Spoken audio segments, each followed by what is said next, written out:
How to diagnose aortic regurgitation. Aortic regurgitation is when the aortic valve, one of your heart valves, becomes weakened, and allows some of the blood to flow back into your heart after having been pumped out into the body. It can be diagnosed by recognizing signs and symptoms, as well as by receiving a series of tests and examinations from your doctor, including a likely referral to a cardiologist, a heart specialist. Fortunately, if aortic regurgitation becomes severe, it can be treated surgically with either a valve repair or a valve replacement, depending upon the extent of damage. Part 1: Recognizing signs and symptoms. 1. Watch for symptoms that may be indicative of aortic regurgitation. Aortic regurgitation occurs when the heart valve leading from the left ventricle of your heart to the aorta becomes weakened. As a result, some of the blood that is pumped out of the heart flows back in after each heartbeat, due to incomplete closure of the aortic valve. Initially, you likely will not notice any signs or symptoms of aortic regurgitation. It is only once the condition progresses and gets more severe that symptoms become apparent. Some symptoms to be on the lookout for that may indicate aortic regurgitation include fatigue, particularly unusual fatigue with exertion, fainting or lightheadedness, palpitations, feeling your heart beating. In more severe cases, shortness of breath, chest pain, swelling of the feet and ankles.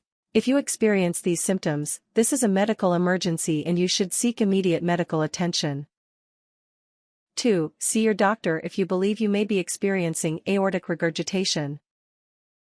If you are experiencing the signs and symptoms above, it is best to book an appointment with your family doctor sooner rather than later or, in certain cases, seek emergency care. Your doctor will likely refer you to a cardiologist, a heart specialist, who can proceed with further diagnostic and investigative tests. Note that sometimes aortic regurgitation presents with no signs or symptoms until you begin to experience the complication of congestive heart failure. Signs and symptoms of congestive heart failure include swelling of your ankles and feet, shortness of breath, fatigue, and occasionally chest pain. Depending upon the severity of your congestive heart failure symptoms, either proceed straight to the emergency room if you are experiencing severe shortness of breath or chest pain, or book an appointment in the next day or so with your family doctor to receive appropriate medical evaluation and treatment. 3. Have your doctor check your pulse. If you suspect that you may have aortic regurgitation, your doctor will look for what is called a bounding pulse. A bounding pulse occurs when your systolic blood pressure, the force of blood against the artery walls when your heart contracts, is significantly higher than your diastolic blood pressure, the force of blood against the artery walls when your heart relaxes. A bounding pulse is most easily detected at the carotid artery on the left side. 4. Measure your blood pressure. If you have aortic regurgitation, your systolic blood pressure will likely be normal, but your diastolic blood pressure, the pressure when your heart relaxes, will likely be lower than normal. Your doctor will measure your blood pressure in the office, and will check to see whether your diastolic blood pressure, the bottom number, is low. If it is low, this may be a sign that you have aortic insufficiency, and your doctor will proceed with further tests and investigations. Part 2: Receiving diagnostic tests. 1. Have your doctor listen to your heart with a stethoscope.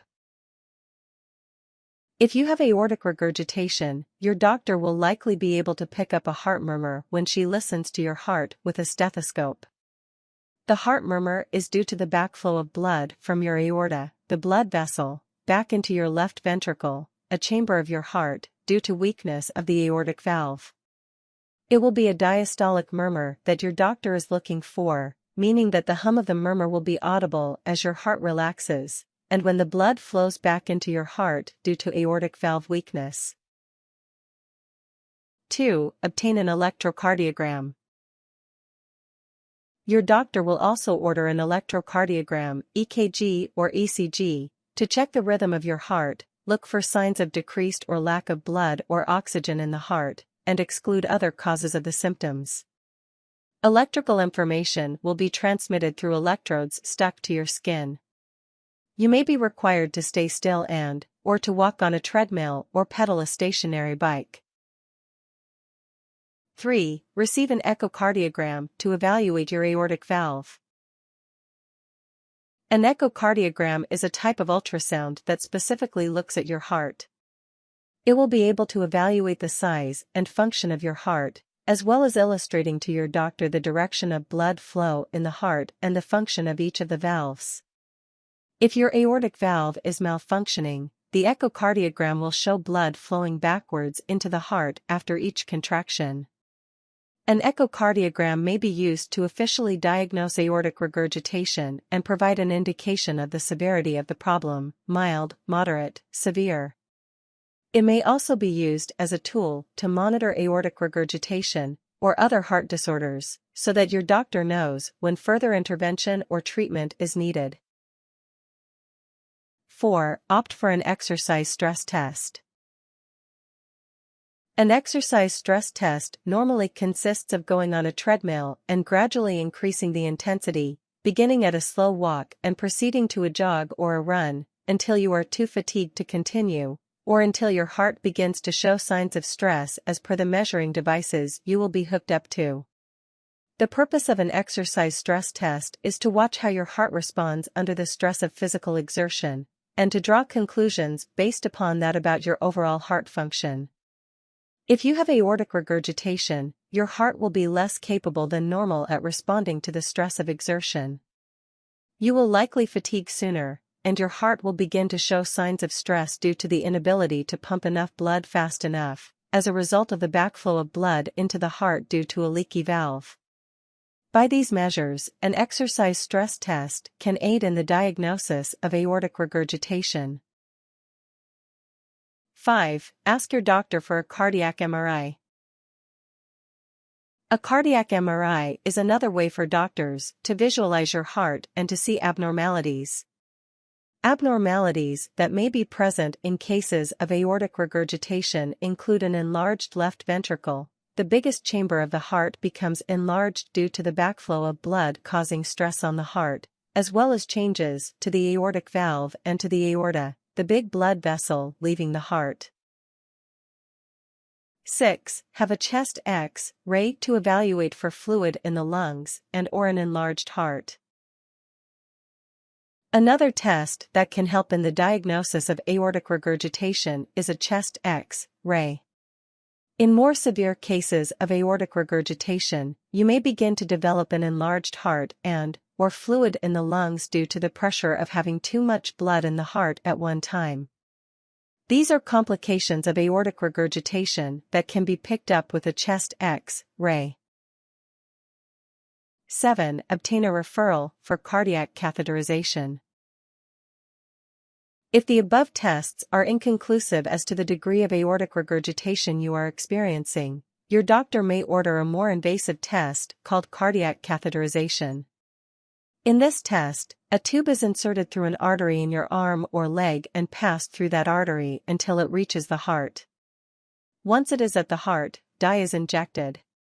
An X-ray machine is then used to visualize the motion of the dye and, in cases of aortic regurgitation, this can inform your doctor as to the degree and seriousness of your regurgitation, allowing your doctor to make the best treatment decisions for you moving forward.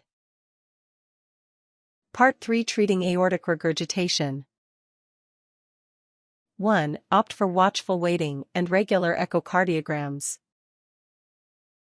If your aortic regurgitation is not too severe, your doctor or cardiologist may recommend that you do not opt for any procedures, such as surgery, but rather, that you continue to monitor your aortic valve over time and treat it surgically only if that becomes necessary. You will be advised to receive regular echocardiograms to check the status and function of your aortic valve, and it is important that you follow through with these appointments as a decline in function of your aortic valve may not be noticeable to you otherwise. Your doctor may also advise caution with exertion and avoiding strenuous activities so as not to put undue stress on your heart and your aortic valve.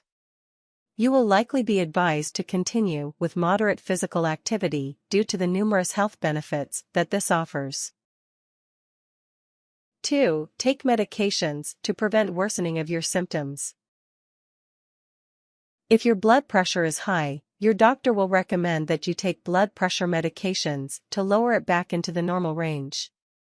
This is because elevated blood pressure is one of the major risk factors for worsening aortic regurgitation. If you are experiencing symptoms of congestive heart failure as a result of your aortic regurgitation, you may receive ACE inhibitors and/or diuretics, two classes of medications, to help with symptom relief and to get rid of excess fluid in your body.